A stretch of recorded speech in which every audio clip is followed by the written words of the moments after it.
Halo semuanya, kembali lagi di channel saya. Sebelum kita akan menjelaskan mengenai manajemen keuangan, saya akan memperkenalkan diri saya dulu.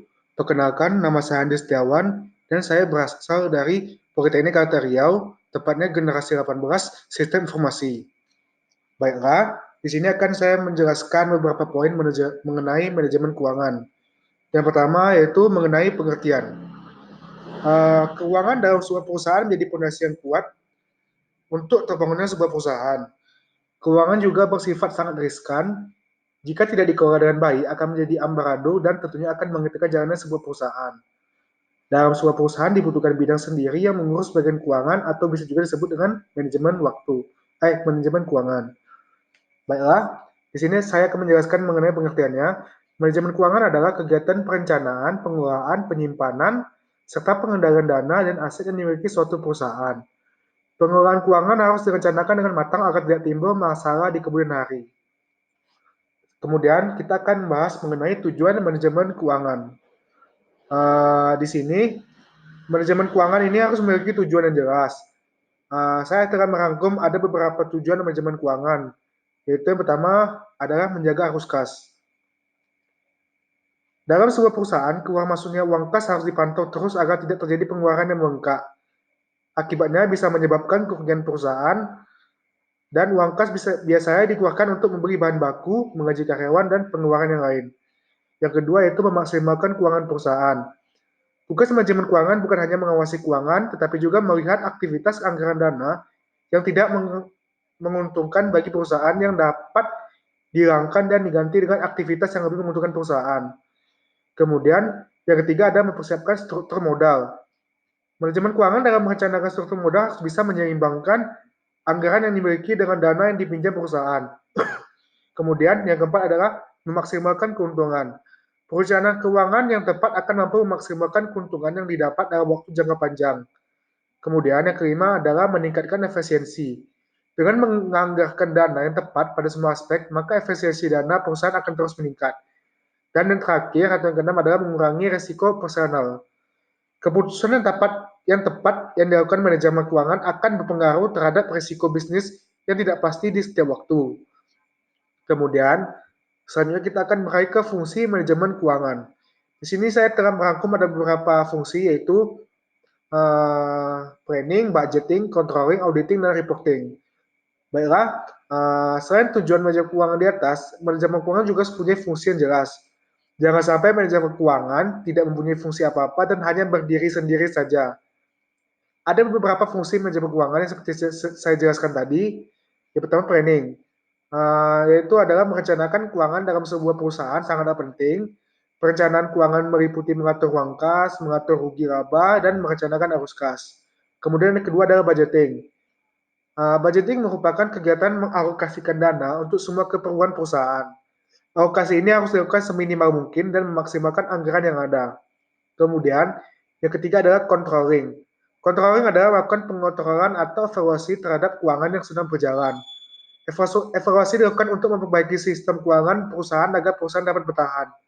Kemudian yang keempat ada auditing. Auditing adalah proses pemeriksaan keuangan, yaitu pemeriksaan keuangan perusahaan sesuai kaidah akuntansi dan akan menghindari terjadinya penyelewangan dan penyimpangan dana perusahaan. Kemudian yang terakhir adalah reporting. Reporting adalah merapor keuangan.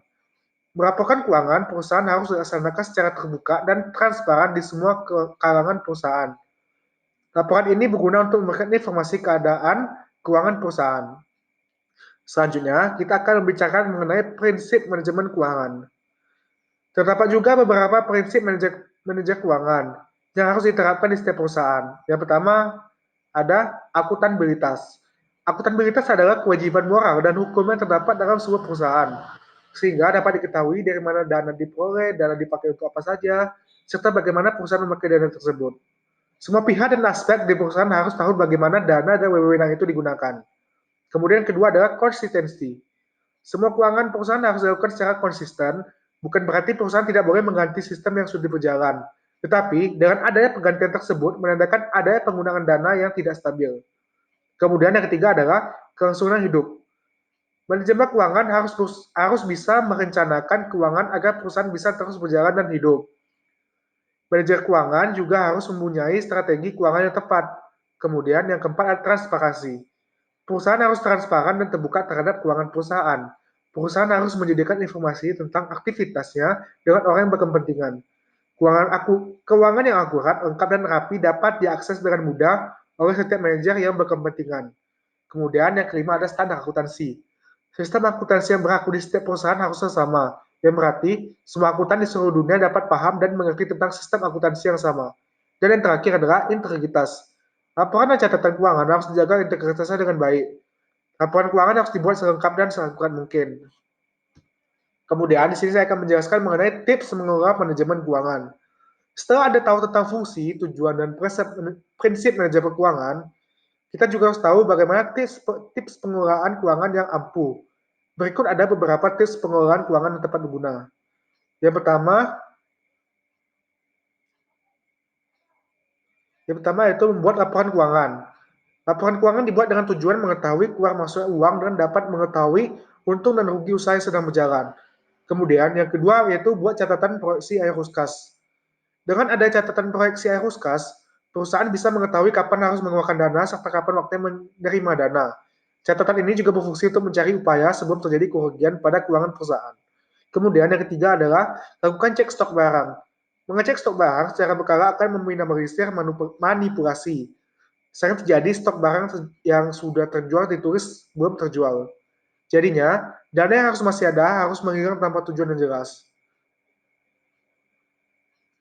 Kemudian itu adalah mengalokasikan pengeluaran untuk mengaji diri sendiri. Meskipun perusahaan tersebut milik Anda sendiri, di setiap bulan Anda harus mengalokasikan dan untuk menggaji diri Anda sendiri yang pasti sesuai dengan kebutuhan. Jika Anda meminjam uang di perusahaan sendiri juga, harus dicatat sebagai utang dan harus dikembalikan. Baiklah, di sini saya akan menjelaskan mengenai kesimpulan dari semua presentasi yang saya lakukan. Mengatur keuangan perusahaan tidak sesulit yang dibayangkan. Yang terpenting dalam manajemen keuangan di sebuah perusahaan adalah transparansi dan kejujuran. Mengingat masalah keuangan dalam sebuah perusahaan sangat rentan dan dengan namanya manipulasi. Untuk itu, lakukanlah tips-tips yang telah dibahas tadi dengan sebaik-baiknya. Sekian dari presentasi saya. Mohon maaf jika ada salah. Semoga dengan penyampaian materi yang saya lakukan dapat menambah wawasan yang menonton. Oke, sebaiknya saya pamit dulu. Sekian dan terima kasih.